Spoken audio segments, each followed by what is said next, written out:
Materi yang pertama, A. Proses pengambilan keputusan. Proses pengambilan keputusan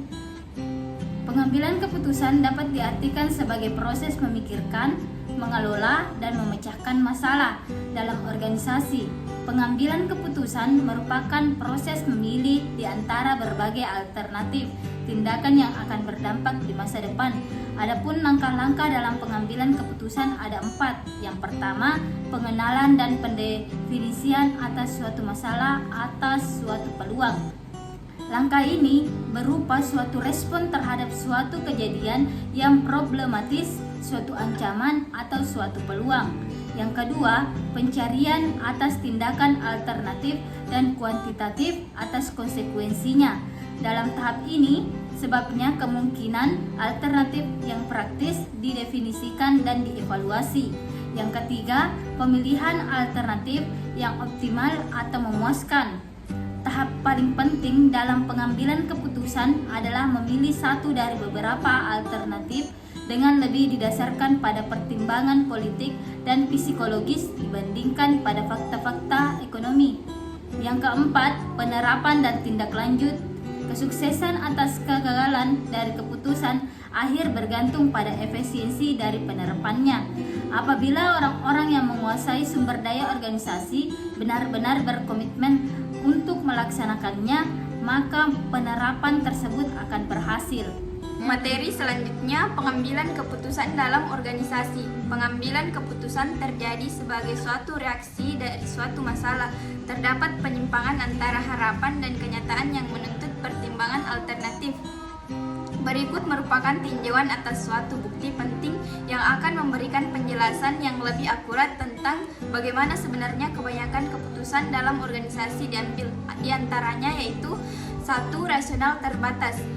Pengurutan alternatif sangat penting dalam menentukan alternatif yang dipilih. Kemudian yang kedua yaitu intuisi. Para pakar tidak mengasumsikan bahwa pengambilan keputusan intuitif merupakan suatu yang tidak rasional atau tidak efektif. Kemudian yang ketiga yaitu identifikasi masalah. Masalah yang tampak cenderung memiliki kemungkinan terpilih yang lebih tinggi dengan masalah-masalah yang penting. Yang keempat yaitu membuat pilihan. Para pengambil keputusan mengendalikan heuristik atau jalan pintas penilaian dalam pengambilan keputusan. Kelima yaitu perbedaan individual atau gaya pengambilan keputusan. Riset tentang gaya pengambilan keputusan telah mengidentifikasikan 4 pendekatan individual berbeda terhadap pengambilan keputusan.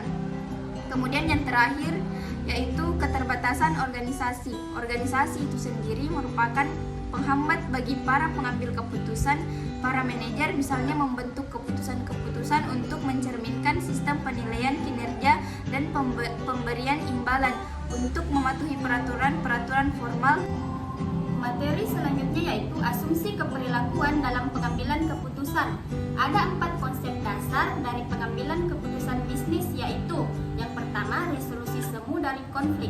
Suatu organisasi adalah koalisasi dari individu-individu dengan tujuan yang berbeda yang sering menimbulkan konflik karena mengambil keputusan melibatkan pemilihan atas satu alternatif yang sesuai dengan tujuan dan harapan secara keseluruhan.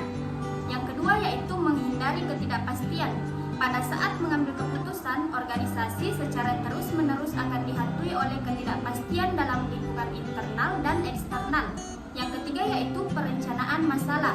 Perencanaan masalah merupakan proses menemukan suatu solusi atas suatu masalah tertentu atau sebagai suatu cara untuk bereaksi terhadap peluang.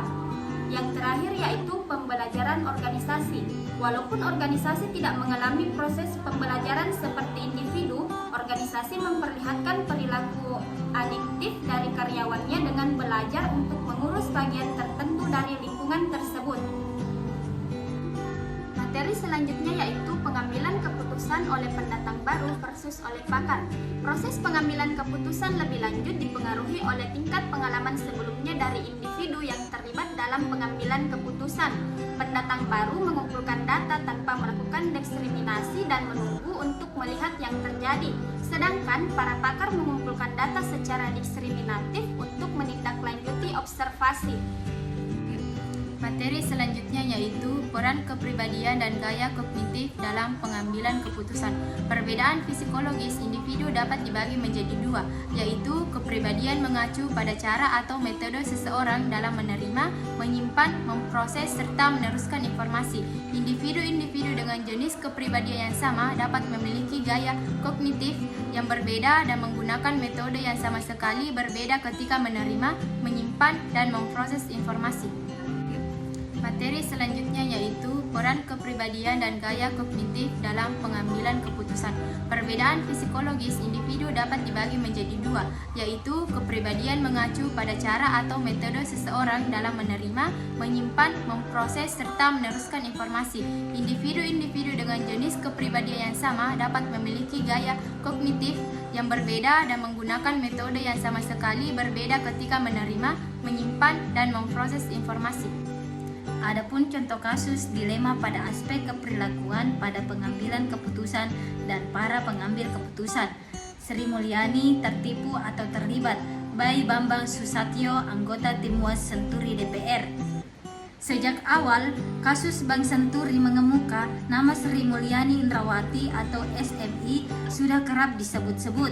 Sri Mulyani kala itu menjabat Menteri Keuangan sekaligus Ketua Komite Stabilitas Sistem Keuangan atau KSSK.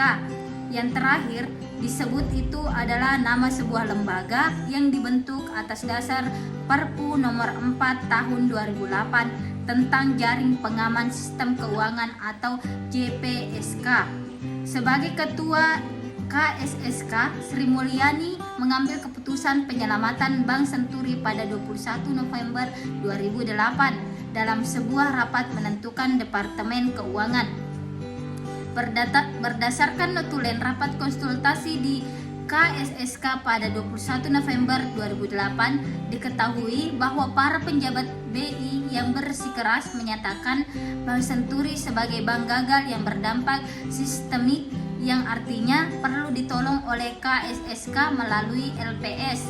Peserta rapat lainnya pada umumnya mempertanyakan, bahkan tidak setuju terhadap argumentasi dan analisis BI yang menyatakan bahwa Bank Senturi ditengarai berdampak sistematis. Itulah tadi presentasi dari kelompok kami. Ayu Ting Ting makan kepiting. Thank you for everything.